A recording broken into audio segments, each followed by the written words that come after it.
Okay, so this lecture, part three of mood disorder, is going to focus on bipolar disorder, as well as the nursing process to care for clients with bipolar disorder. Bipolar disorder is defined as kind of a fluctuation in mood. Usually, clients are going to have moods that swing between mania and depression. The manic phase that we're going to see with these clients is going to have some euphoric, energetic. They might have delusions of being grandiose. They won't need as much sleep. They might go days without sleep. They're going to show poor judgment, rapid speech, rapid actions. The depressive phases are going to be similar to major depression. So they're going to have low energy, mood, and motivation.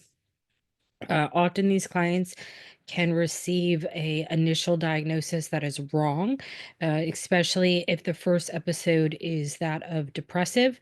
The person might be given a diagnosis with major depression until a manic period occurs.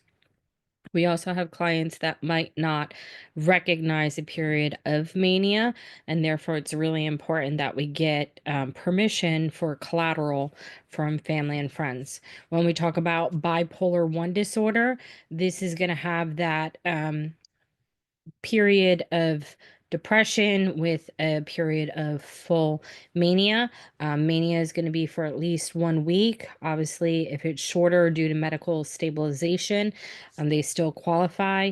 Symptoms are going to include reduced speech, reduced eating, reduced sleep, reduced eating, pressured speech. In some cases, the client may have psychotic features, which would be those delusions or hallucinations. With bipolar 2, again, we're going to have that major depression 2 week period, but then this client's going to have hypomania. Hypomania, usually 3 to 4 days. Specifics between hypomania and mania is hypomania will never impair their daily function, whereas full mania is going to have delayed or impairments in their function. And also, bipolar 2 is not going to have psychotic features. So, if your patient has this mood disorder and they're having mania and they're having psychosis, then they're going to be bipolar 1. This is from your book. It just kind of gives a visual overview. I don't really like this representation because I feel like um, it doesn't really show the true ups and downs. More focus on the fact that bipolar type 1 has that depression period with that mania period, whereas bipolar 2 has the same depressive period as type 1, but your client will have hypomania. They will never get to full mania. And when we're talking about mixed, mixed is more your type 1 mixed or type 2 mixed. And then when you're in those periods of mania, hypomania, you're going to have feelings of depression. So these clients might have the higher energy, but they're not going to have the feelings of grandeur. So increased risk for suicide with people that are mixed. Psychopharmacology. Lithium is your golden standard. Lithium is our only mood stabilizer. The other medications that we treat bipolar are anticonvulsants, which is our anti-seizure drugs. In your book, Table 17.6, kind of outlines all of those.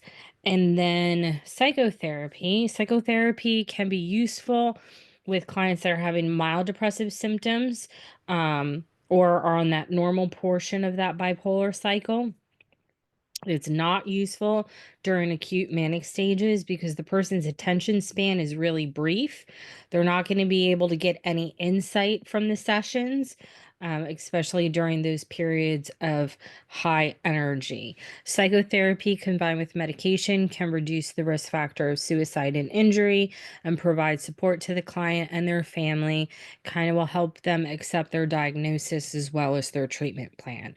So let's move on to what their treatment plan is, your nursing process. Remember, this is your assessment. So when we're talking about mental health, we're using that mental status exam assessment, which we'll go over in the next slide.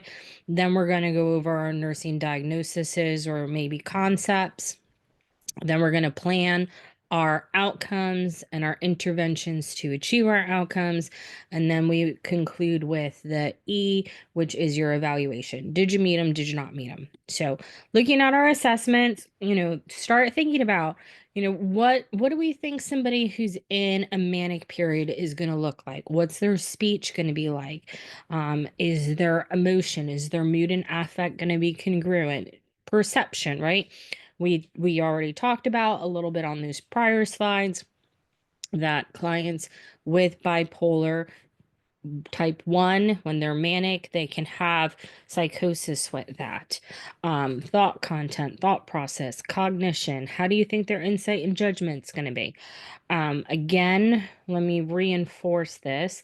This nursing process is more geared toward the mania aspect of bipolar. If you had a client who was more in that depressive cycle of bipolar, your nursing process would be very similar to that of somebody with just major depressive disorder, as far as, safety assessments and stuff like that. History. So when we're doing our overall assessment, right, we want to know what their history is. As a prescriber, history is really important, because we want to identify if that client has maybe ever had that mania or hypomania, because then we know we need to treat with mood stabilizers. Whereas if the client's presenting in a depressive period, we're going to treat them with SSRIs. And SSRIs, some studies show, can actually increase the chance of a client cycling into mania. So it's really important to know what their history is. And saying, have you ever been manic? They might say, absolutely not. No, I've never had mania. But we might need to ask questions like, have you had periods of time where you've been able to go like 3 or 4 days without sleep? Asking their families if they've ever had these impulsive behaviors. Um, if they had some sexual promiscuities, gambling tendencies where, they lost the family's entire savings. Have they ever been to jail? Things like that give us a better inclination of maybe if they had that manic period and it just really wasn't catch. So history, super important. General appearance on these guys and motor. Usually if we're manic, we're going to be wearing bright colored, flamboyant, attention getting clothing. It might be sexually suggestive. They might wear a lot of jewelry, have a lot of hair. Your book says ornaments, but like bows, ribbons, things in their hair. Their makeup might be very garish and heavy, bright colors. They might wear tight and revealing clothing. Their mood and affect, if we're talking again about the mania, they're going to be euphoric. They're going to be exuberant in their activity. They might be grandiose with a false sense of well-being. With our thought process, these clients might have some thinking confusion. They might have jumbled thoughts. They might have flight of ideas where they're racing from one subject to another. Um, they might have circumstantiality where, you ask them what their birth date is, and they're going to tell you about every single birthday they've had for the last 25 years before they actually tell you the actual birthday. Or they might have tangential thinking where you ask them something and they go completely out in left field and they never get to what the answer should have been for that question. Um, they might have exaggerated self-esteem. Their judgment, we know that their judgment and insight is usually poor. Usually, they might have like this feeling that people are imposing or restricting them. They want to be very impulsive. They rarely think about acting or speaking, which kind of makes their judgment poor. Insight's usually limited because they believe that they're fine, they have no problem. These people feel great. They're very charismatic. They can get people to blindly follow them. Clients with mania regarding their self concept usually have an exaggerated self esteem. That goes back to that potential for grandiose delusions. They often feel like they can accomplish anything. They rarely discuss their self concept realistically. Nevertheless, a false sense of well being usually masks difficulties with chronic self esteem that these clients might have. So, if you've known somebody for a while and they're usually that, gloomy Eeyore, and now all of a sudden they're, you know, the god of the world, that's kind of a clue for us. Roles in relationships. Clients in manic phase can rarely fulfill their roles and responsibilities. They're going to have trouble at work. They're going to have trouble at school. They're really going to be distractible. They're going to be hyperactive. They're going to have difficulty paying attention, completing their activities of daily living. Relationships, again, there's like a high sexual component to this a lot of times. So they might cheat on their partners. They might have unintended pregnancies. So we just need to be aware and prepare for that type of stuff. Females, get them on birth control, really important. When we're talking about our diagnosis or concepts, whatever we're using, they're one and the same. And what we're going to plan for, we want to always, first and foremost, with our mental health clients, safety. Safety is number one.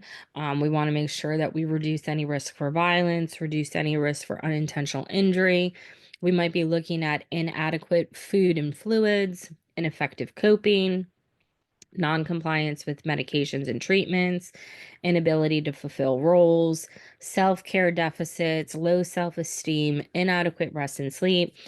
And then when we talk about our outcome identifications, right, the client will not injure self or others. That's top priority, right? The client will establish balance of rest and sleep. They'll establish adequate nutrition, hydration, and elimination. They'll be able to participate in self care activities. Um, let's see, what else do I have? They'll engage in socially appropriate, reality based interactions. They will verbalize knowledge of their illness and treatment. So, those are some things that we can use. So when we're talking about our actions, what are you, the nurse, going to implement, right? We want to make sure that, number one, safety. So when we're talking about providing safety, we want to make sure that, the room is safe. We want to make sure that we're regularly assessing for suicidal thoughts, aggressive behaviors. We want to use clear communication. We want to make sure that we're empathetic.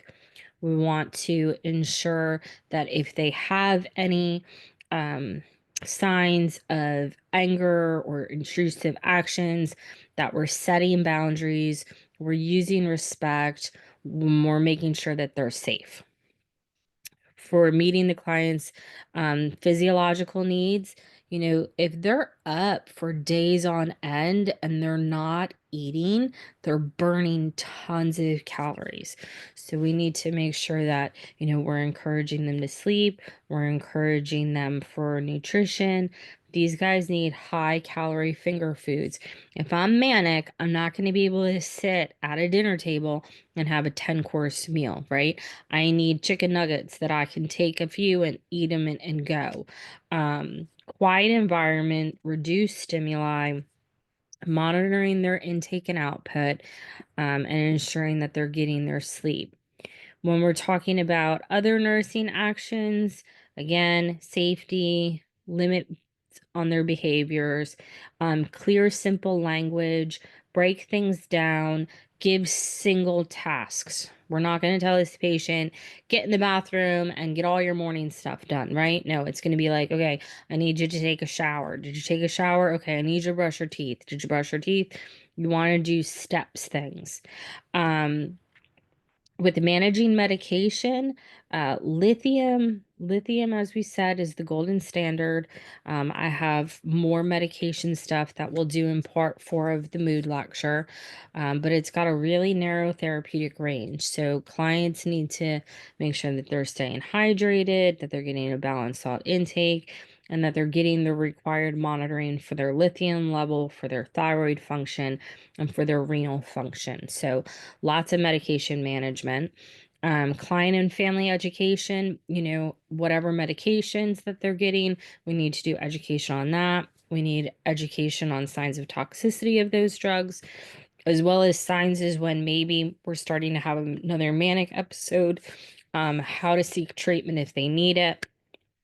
And then, of course, for evaluation, for whatever action you implemented, did they meet it? Did they not meet it? Why they met it? Why they didn't meet it? And that is the end of the bipolar